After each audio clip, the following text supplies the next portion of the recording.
येवल्यामध्ये नगर परिषदेसाठी मतदान पार पडतंय। मंत्री छगन भुजबळ यांच्या कुटुंबियांनी येवल्यामध्ये येऊन आपला मतदानाचा हक्क बजावलाय। तर यावेळी समीर भुजबळ आणि पंकज भुजबळ यांनी सुद्धा मतदान केलेलं आहे। त्यांच्याशी संवाद साधलेला आहे आमचे प्रतिनिधी सुदर्शन खिल्लारे यांनी। पाहूया।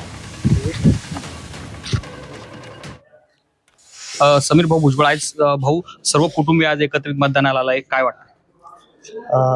मतदानाचा हक्क सर्वांनीच बजावला पाहिजे असं आपण सर्वांना सांगतो। त्याचप्रमाणे आम्ही सुद्धा सगळे घरचे जे आहेत मतदानाचा हक्क बजावण्यासाठी जे आहे आज या मतदान केंद्रावर आलेलो आहे आणि सर्व मतदारांना हीच विनंती राहील की मोठ्या प्रमाणात जे आहे आपण आपला हक्क बजावण्याची आवश्यकता आहे। त्याच्यामुळे जे आहे आपली पुढची विकासाची कामं कोण करणार आहे त्या दृष्टीने आपल्याला मतदान करणं फार महत्त्वाचं आहे।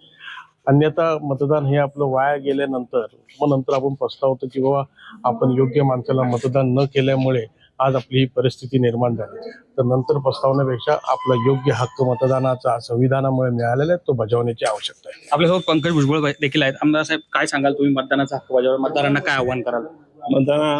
मतदारांना मी आवाहन करतो की सर्वांनी जे आहे आपला हक्क बजवायचा आहे आणि आपल्याला माहीतच आहे आज संविधानाने आपल्याला जो हक्क दिलेला आहे तो आपल्या मनातील जो उमेदवार आहे आपल्याला माहिती आहे जो आपला जो आहे भागाचा विकास करू शकतो त्या दृष्टिकोनातून आपल्याला हा हक्क बजावण्याचा जो आहे अधिकार जो आहे संविधानाने दिलेला आहे। तर आपण सर्वांनी जो आहे हा हक्काची अंमलबजावणी करा।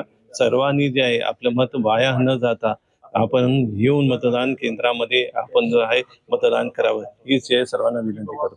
सर्वांनी येऊन मतदान केंद्रावर मतदान करावं असं आवाहन भुजबळ कुटुंबियांनी केलेलं आहे आणि मतदानाचा हक्क बजावा असं आवाहन भुजबळ कुटुंबियांनी केलं। आता सर्व भुजबळ कुटुंबीय एकत्रितपणे येवल्याच्या केंद्रावर मतदान करत आहेत। सुदर्शन खिल्लारे, झी मीडिया, येवला, नाशिक।